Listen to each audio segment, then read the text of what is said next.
Estamos de volta, hoje conversando sobre legística, um ramo da ciência da legislação focado em garantir a qualidade das normas jurídicas. Aqui comigo, doutora Nazaré Lins Barbosa, procuradora legislativa-chefe da Câmara Municipal de São Paulo. E o Luiz Fernando Pires Machado, coordenador-geral do Instituto Legislativo Brasileiro. Bom, retomando aqui as nossas questões sobre legística, temos ainda muito que discorrer a respeito do assunto. Luiz Machado, essa vai para você, hein? Como é que o Instituto Legislativo Brasileiro tem contribuído para a aplicação da legística dentro do Senado Federal? Então, na verdade, o programa Interleg, né, tem um alcance aí bem interessante, né, porque vai até mesmo na capilaridade nos municípios que tem o país.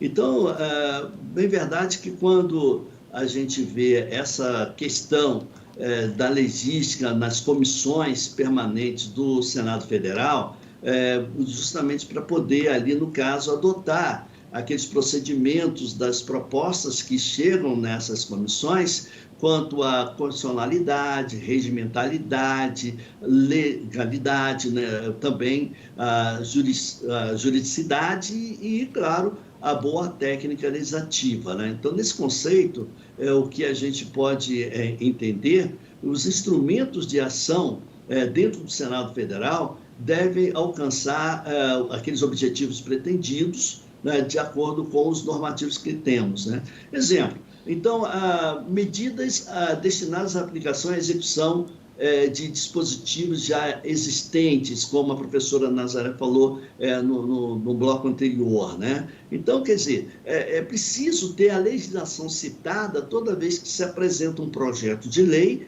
com a sua justificação. O relator, por sua vez, vai realizar aquele exame da matéria e, ao final do seu prazo regimental, deve apresentar o seu relatório com aquele histórico, a análise e o voto do relator.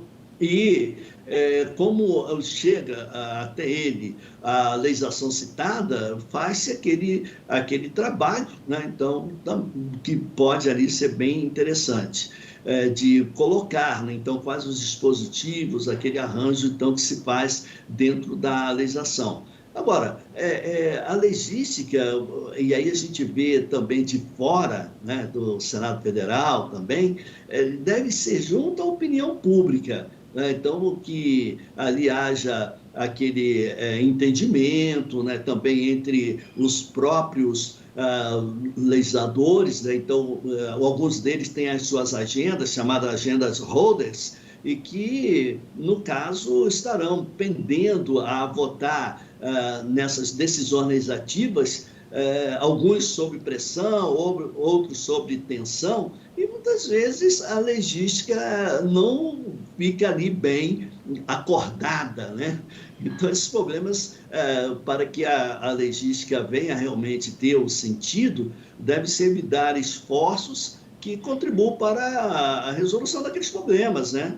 Então, na instauração do processo legislativo, que ali, no caso, vai ter essa conceituação do controle, como falei, endoprocedimental.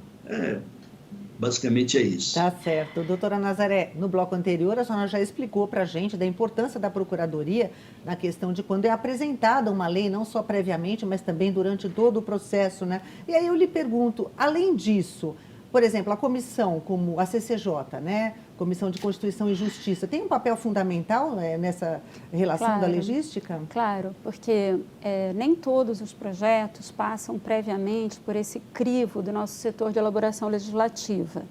Esse é o primeiro ponto. E a Comissão de Constituição e Justiça, ela precisa avaliar basicamente o aspecto da legalidade e da constitucionalidade. Mas muitas vezes, quando nós assessoramos a Comissão de Justiça, nós também propomos pequenas alterações de redação, de sistematização daquele artigo, daquele parágrafo, sempre preservando a ideia legislativa, né, o mérito da propositura, mas procurando adequar ali, por meio de um substitutivo, por exemplo, da Comissão de Constituição e Justiça, a uma melhor técnica, a uma melhor coerência e sistematização daquela norma dentro do conjunto das outras normas que tratam daquela matéria. Então, a gente também tem esse papel importante, né, enquanto Procuradoria, nessa assessoria que a gente presta diretamente à Comissão de Justiça. Por isso que a Comissão de Constituição e Justiça é tão importante, né, Luiz Machado? Sim, também, né, considerando que vai além, a legística vai além, vai buscar também os direitos fundamentais, né, porque aquelas regras propostas dentro da Comissão de Constituição e Justiça, e aqui chamamos e cidadania, né, então precisa ver se afeta os direitos fundamentais, né, então dessas garantias, né, constitucionais. Então, toda a proposta deve ser perguntada. Isso aí, vejam como a professora Nazaré falou, aqui no Congresso Nacional, muitas vezes vai a toque de caixa, aprova aquela matéria, né, sem considerar os aspectos legísticos. Então, quer dizer, os direitos e liberdades podem ser afetados? Deve-se perguntar se também o âmbito de aplicação do direito fundamental é afetado, de proteção, principalmente, né, sofre alguma restrição, por exemplo, a pandemia, direito de ir, vir, permanecer, quer dizer, então, o isolamento social. Então, é por aí, né, que a gente vê que os decretos, né, que foram municipais, né, que foram aí colocados, né, então também a gente deve considerar dentro dessas comissões. Ou seja, o núcleo essencial dos direitos fundamentais não podem ser afetados, né, então, dessa forma. Né, então, como a professora Nazaré ali, né, então, pode também falar, né? Quer complementar alguma coisa, doutora Nazaré? Me ocorreu esse fato que acontece com uma certa frequência, que nos propõe, né, uma ideia para transformar aquilo em lei, né? Então, como é que a gente transforma uma boa ideia numa boa lei, né, quando é o caso? E aí, eu penso que a gente sempre deve procurar respeitar os objetivos que nortearam aquela propositura, né, a ideia do parlamentar, que sempre reflete a ideia de uma parcela significativa da população. E muitas vezes o parlamentar é procurado pela sociedade, né, para a criação de uma lei, de uma determinada lei. Exatamente, temos muitos exemplos nesse sentido. Mas, na hora que a gente vai construir aquele texto, eu costumo aplicar a regra do CCPP, que é clareza, coerência, precisão e parcimônia. Ou seja, segundo o Drummond de Andrade, escrever é cortar palavras.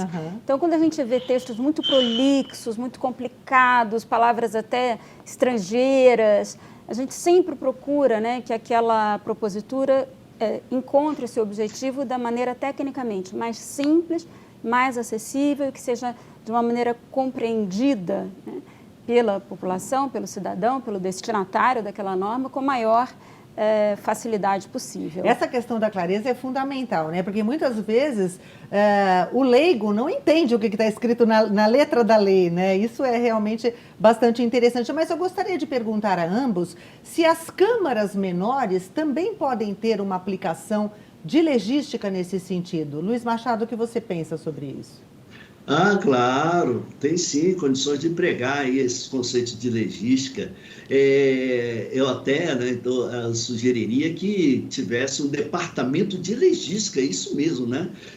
Claro, né, que a professora Nazaré já elencou aí que existe o setor de elaboração, mas no momento em que as casas legislativas estiverem em nível de secretaria, até mesmo um staff ali junto à mesa diretora, um departamento de legística, eu creio que nós teremos um grande ganho. Não é difícil, né? Então, um projeto de resolução que se faça, isso pode ser bem interessante, né? Então, para as câmaras municipais.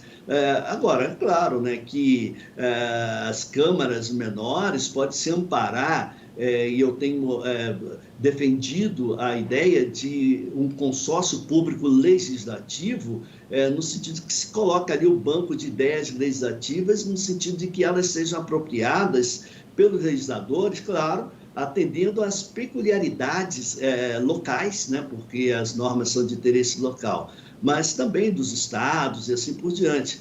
Porque a gente deve perceber o seguinte, que aquele munícipe é o que vai mais ser afetado pelas leis, né? Tanto em nível a gente fala em nível nacional, como estadual e muito mais ali local. Portanto, esses cidadãos, eles devem tomar conhecimento da norma e também cooperar com o legislativo nesses efeitos. Portanto, a edição dos atos normativos para aplicação deve atender a administração pública para adoção de medidas, nas políticas públicas, principalmente. Quer dizer, então é preciso ter isso mesmo, sabe? Dentro das câmaras menores, o cumprimento dessa obrigação, né, um tratamento diferenciado, simplificado do processo legislativo e ainda favorecer, né, então, aqueles que vivem na municipalidade. E nesse ponto a tecnologia ajuda, né, doutora Nazaré? Sim, a tecnologia nos ajuda. Eu diria que para as câmaras menores, talvez até pela facilidade de conhecer experiências de outras câmaras, ou todo o trabalho que faz o Senado através do Interleges. Mesmo a nossa Câmara tem disponibilizado muitas informações importantes no seu site. Então, claro, as câmaras menores, elas têm menos acesso e talvez menos necessidade até de recursos sofisticados de tecnologia, mas há muita coisa acessível, muito conhecimento que pode ser compartilhado, né? Embora até o termo legística ainda é um termo bastante desconhecido. Embora a prática da legística seja fundamental, né, e isso afeta os 5.000 municípios brasileiros, né, evidentemente as assembleias legislativas, a União, o próprio termo legística é um termo relativamente novo, né? Portanto, as câmaras talvez não estejam familiarizadas com essa terminologia, mas as práticas de legislar melhor é algo que interessa a todos, sempre interessou. E hoje eu penso que esse conhecimento está mais acessível graças à tecnologia. E o assunto é tão importante que gerou até um e-book no Senado, não é mesmo, Luiz Machado? Sim, Gerão, foi bem verdade, né, que é disponibilizado, né, principalmente, além do e-book Noções Elementares da Legística, ainda há um glossário do legislativo, né, que fica disponibilizado para todo cidadão. E é justamente em cima dessa aplicação da tecnologia, só se me permite, né, as câmaras menores aí tem, por exemplo, o LexML, né, que é uma ferramenta de busca, um buscador, né, que busca a legislação. Isso dentro da legimática, nós temos o sistema de apoio ao processo legislativo e o STJ tem lá o Corpus 927, quer dizer, então você dentro de uma lei você consegue ali identificar, né, então algumas circunstâncias de jurisprudência que vem evitar principalmente a colocar no ordenamento jurídico normas que já não fazem mais sentido. Mas a gente gosta de falar um pouquinho, mas é só falar que os municípios precisam adotar também a consolidação dessas leis.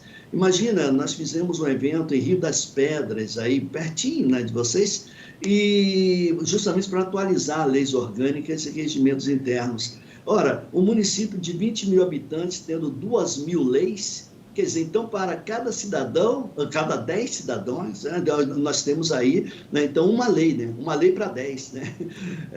E aí a gente faz isso dentro da legismetria, ou seja, a métrica que a legística pode também alcançar. Eu estou desafiando aí esse novo conceito, professora Nazaré, da legismetria, fazendo a consolidação dessas leis. Pelo menos das 2.000 leis desse município, 500 devem estar valendo.